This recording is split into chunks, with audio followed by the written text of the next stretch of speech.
Hello and welcome to Property Matters. I'm Stephen Galpin, and today we're going to be talking about the property market in general, and particularly the London property market. And who better to help me with that is David Galman, property consultant and formerly director of Galliard Homes, who I think are still one of the biggest property developers in London, or private ones certainly. As a private company, they still are very much so, and trying to be active from what I understand, but it's not easy. That's good to hear, David, and welcome to the show. Thank you.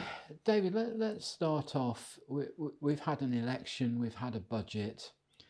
I've got some pretty strong thoughts about what they should or shouldn't have done in that budget, and what their attitude is to property development, and I'm struggling with it a little bit. And I'm presuming developers are likewise just trying to feel their way around these new...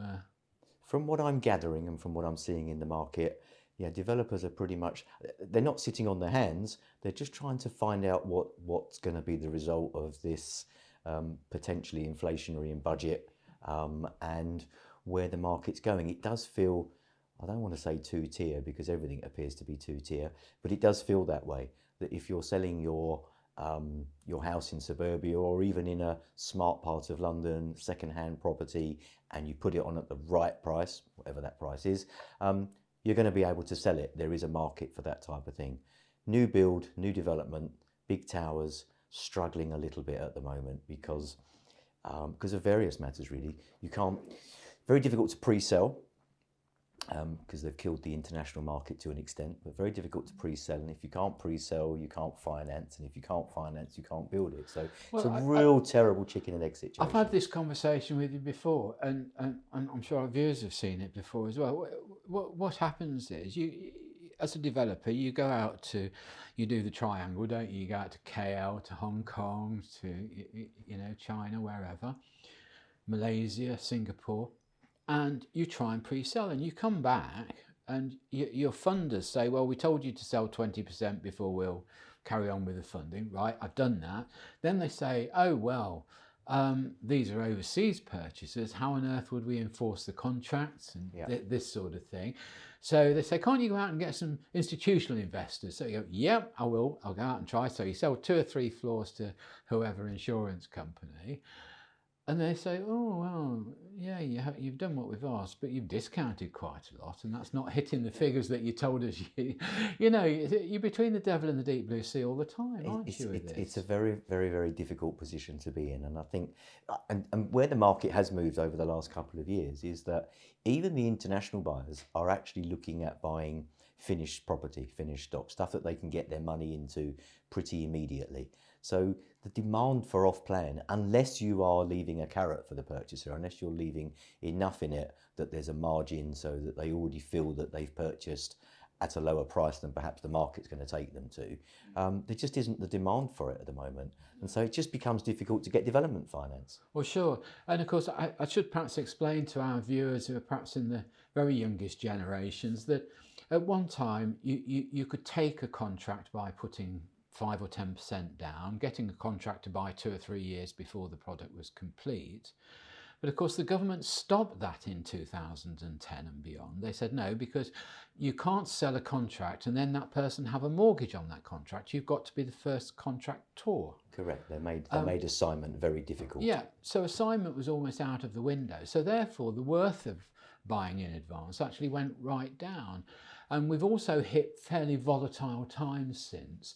So actually, in my mind, you've either got to be extremely clever or extremely brave to anticipate what your finances are going to be in 3 years' time to pay for the thing that you've contracted for. Well, I think that's right, and I think that's stopping lots of people doing it. Why would you take that chance, especially with, as you say, there's volatility. There's volatility in the world. We've got wars going on everywhere, which just creates uncertainty in the financial markets. Yes, and of course, you see, in those days as well,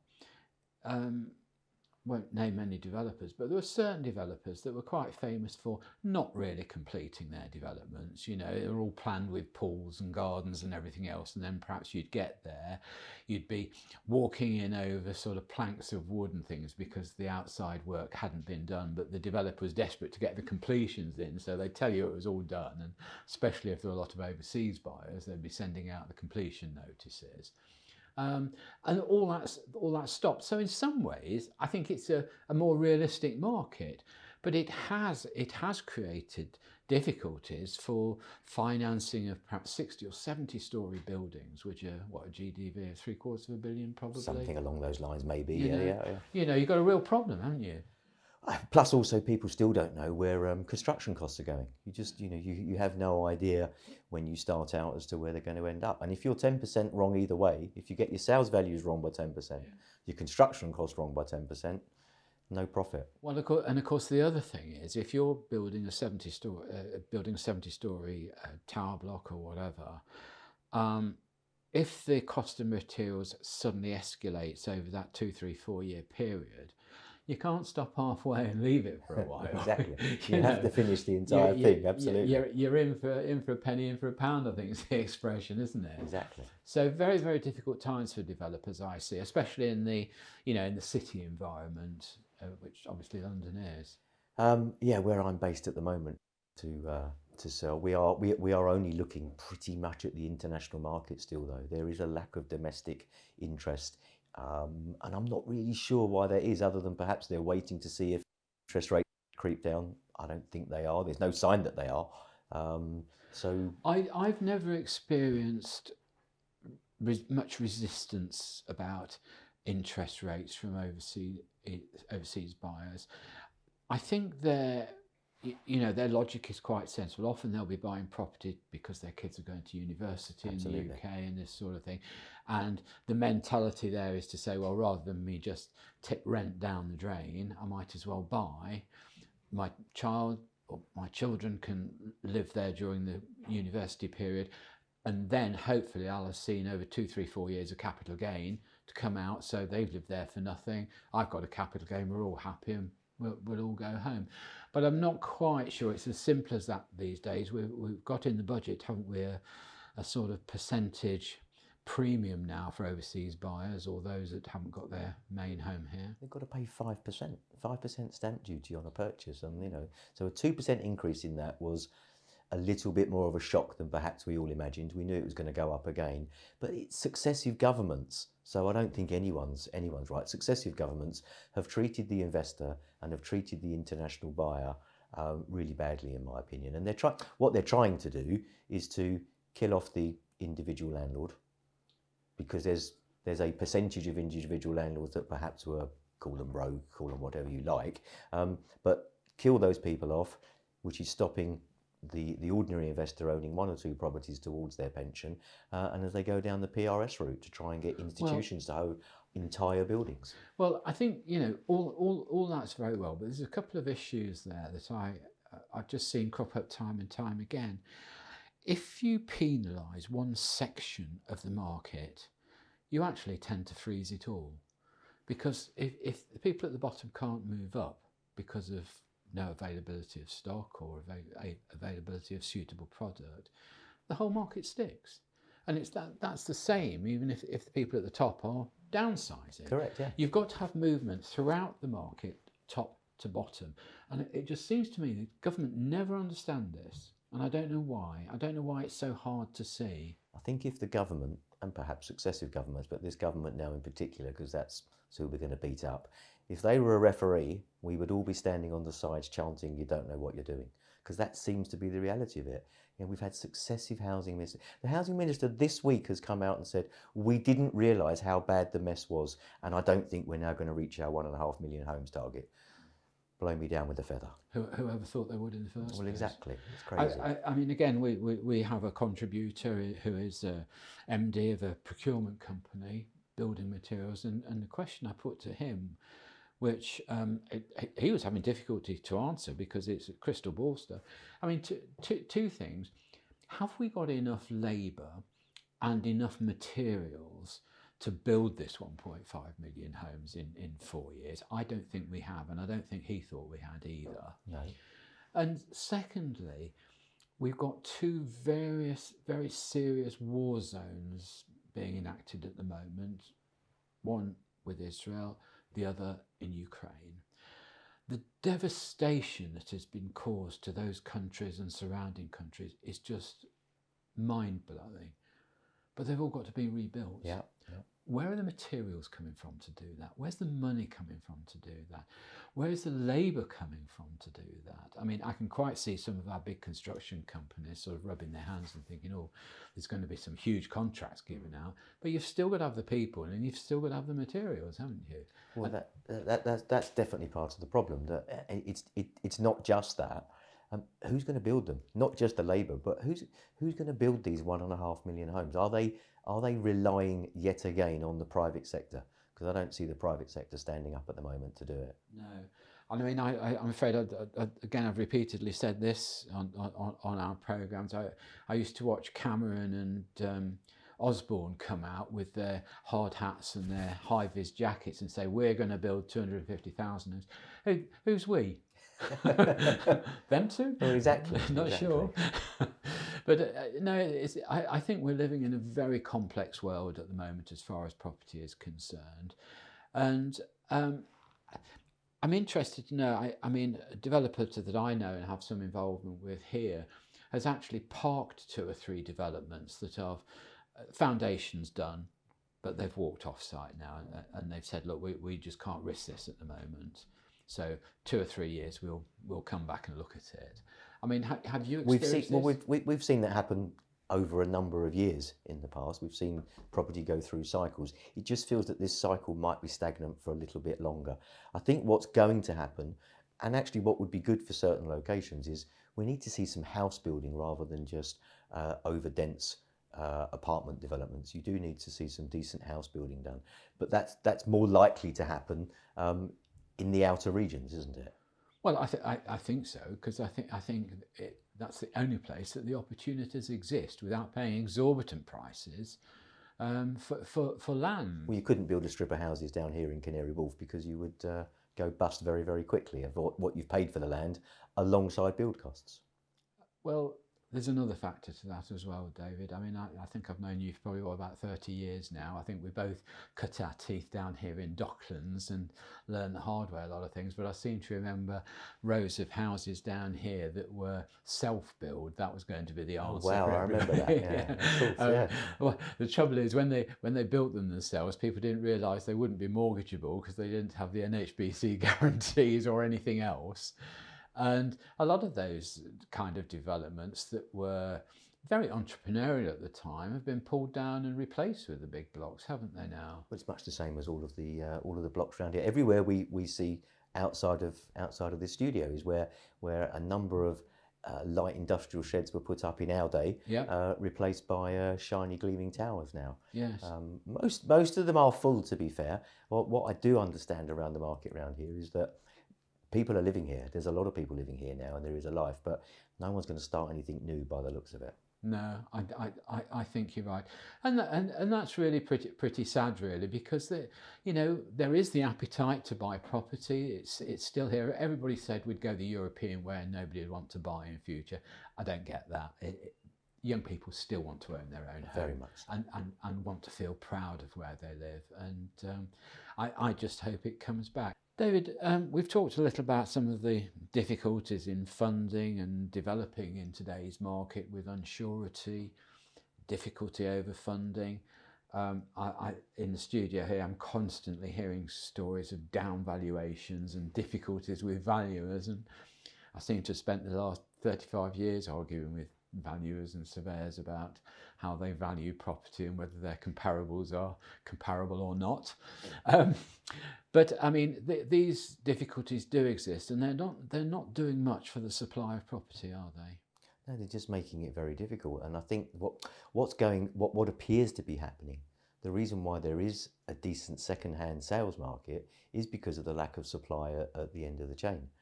People aren't building as much at the moment for a number of reasons. We've touched on the fact that you can't pre-sell and so on.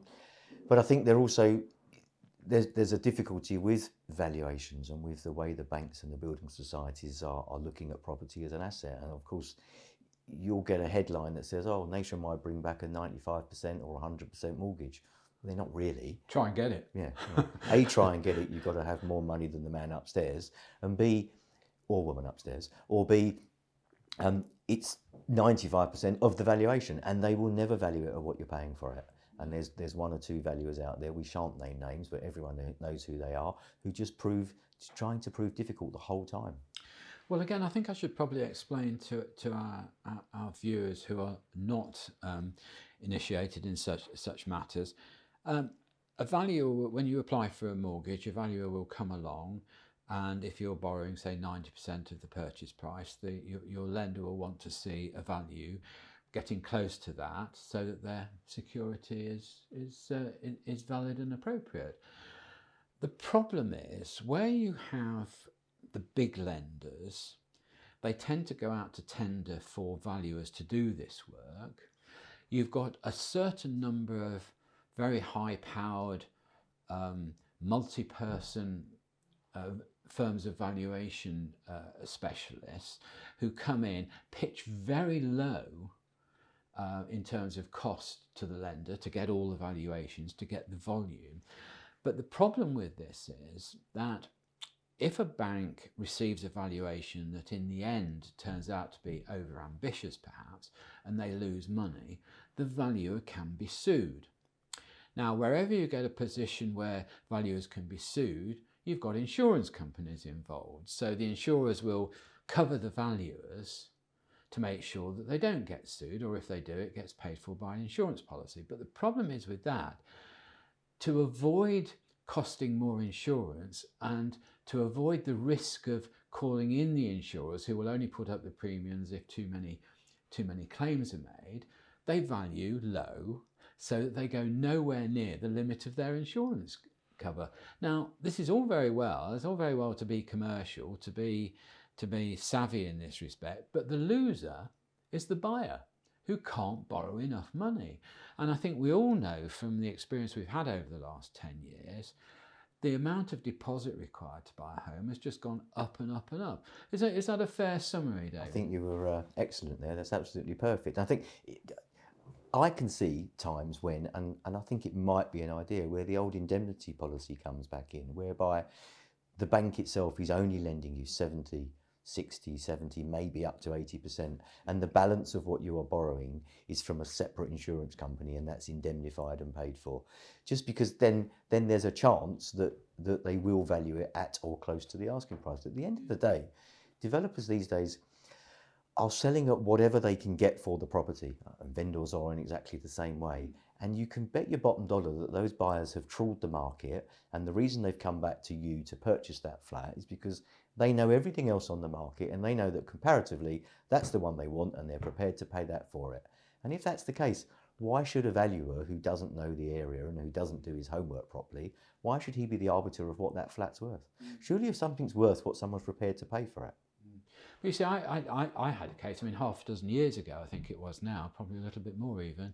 I needed a mortgage facility. I was asked to prepare comparables for the surveyor to make life easier. And actually there was an apartment 3 floors down from mine, which in theory would be, what, 5 grand, 10 grand a floor cheaper. Always used to be. Always used to be. That sold for exactly the number I needed. And the valuer said, no, that was in excess of 2 months ago. And so therefore it cannot be a valid comparable. It has to be within 2 months to be a comparable. I said, look, you're crackers, I said, I'm not asking for the world anyway. And funnily enough, I had another firm of valuers in who were a much smaller firm, did a proper job, not one of these, what do they call them, drive-by examinations. third gear they used to call it. Yeah. Today it's an automatic, so it's different. Yeah, and I got the number I needed, but that could have been quite devastating for me had I not been able to fund at the time, I had a conversation with, I didn't actually even get to speak to the surveyor because I couldn't, they wouldn't speak to me after they'd severely downvalued a property by £150,000. And I asked the surveyor, or I asked the secretary to ask the surveyor, please go into the market and find me a comparable property at that price and I'll buy it. Yeah. And of course I didn't hear back. So yeah. Well, I always use that one, with estate agents when they say, right, well, they'll tell you whatever you want to hear when you're selling your property until you've all signed up, and then a couple of weeks later they say, the market's moved, so can we just drop it down? And then, well, actually we have got an offer, but it's even lower than that for you, but we reckon you should take it. My simple answer is, okay, just show me 3 or 4 properties at that low level that I can go out and buy that compare with mine. And of course, it all goes quiet. It all goes quiet, isn't it? But there we are. That's some of the vagrancies of the market as well, isn't it? Look, you're somebody who has had a very strong following from the Asia Pacific areas in the past. I know a number of your developments have been very successful through those sales. Is this being affected by the new stamp duty premium? We haven't seen it yet, but it will be. It has to be, doesn't it? And I guess perhaps the government and Rachel were expecting us, the developer, to take it on the chin and probably have to swallow a percentage of that extra stamp duty. But they're just continually beating up the international buyer and continually beating up the investor, and I just think it's unfair. Well, we touched earlier, I mean, obviously for developers, the buy-to-let market has been a bit of a saviour. Yes. It's sold a lot of properties to people who, we know you can't have buy-to-let as a pension, technically, but it can be a supplement to your pension. Yes. And no need to worry about, why. It's just a very, very good system, and it's done a lot. Buy-to-let has helped people access the rental market rather more easily, and it's encouraged developers to sell to people who perhaps normally wouldn't be buying. So, good system. Government or the last government in particular, seemed quite keen to tone it down, yes, come away from the smaller buy-to-let investor and go to the institutional investor. Well, 2 things wrong with that. One, I think it will put pressure on pensions, because a lot of people have seen the advantage of having that extra income in retirement. Yeah. Developers will suffer.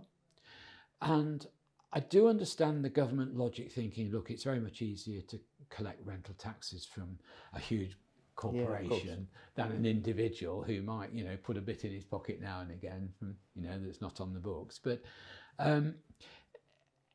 it's not doing much to help either the supply of property or the consistency of developers or the proper use of land, as far as I can see. I mean, do you share those worries? Very much so. I think also it's actually going to, and has so far, pushed rents up. There's a number of individual landlords that might own half a street of small terraced houses and stuff. They can't meet the requirements now. They can't meet any of the requirements required to let that property. So they're just selling them and they're coming out of the market. And those properties will no longer be available for rental necessarily. Right. If you've got these big corporations that are holding a tower with 150 flats in it, they're controlling the rents, aren't they? Well, they are, but two things there. You mentioned that they perhaps own half a street of Victorian houses or something like that. You're never going to be able to hit the aspirations of the government to insist on enhanced insulation and heating requirements and the changes in heating requirements, moving from boilers to heat exchangers and this sort of thing. You're never going to be able to do it. The smaller landlord can't afford to do it. His margins are not that great. He probably hasn't got a margin. Probably hasn't got a margin. No, could even be a negative income. Absolutely. But conversely, I'm not sure that past doing it once, there's much of an incentive for the institutions to get involved in rental property. Because to me, if I would say insurance company wants to come along, they'll buy a block, 100 flats, rent them out. Well, you could have a system which says, okay, keep those flats for 10 years. When you sell them, provided you reinvest the money in another block of 100, you can do it free of capital gains if you want to, because that way you'd have an ever-increasing portfolio of properties. You'd have a decent supply coming onto the market at any one time. And decent supply means affordable rents in a lot of ways. And it's a much more accurate and sensible way to control rents than these sort of talked about rent caps and things. You can't cap somebody's rent. How do you cost any business? You take your costs, you add up all your overheads, you put something in for contingencies and all the rest of it. If you've got older property that you've got to maintain, that you've got to keep in good condition, and I mean, we all know the saying, you know, if you're a good landlord, you'll get a good tenant. But being a good landlord costs money. And if you stop a landlord from that investment or penalise him for it in any way, you're in trouble. I think they've. I think this government as well will actually make it even tougher, because they're very, very tenant orientated, and tenants need to have rights and they do need to be looked after. But I was actually with friends last night, and a chap said to me, "That flat I bought from you." I said, no, I don't need to know about it. But the long and short of the story was, he's let it via an agent with a guaranteed rent. But what he's only just found out is the tenant hasn't been paying the rent for 9 months. They've been trying to get him out. They've got a possession date in January.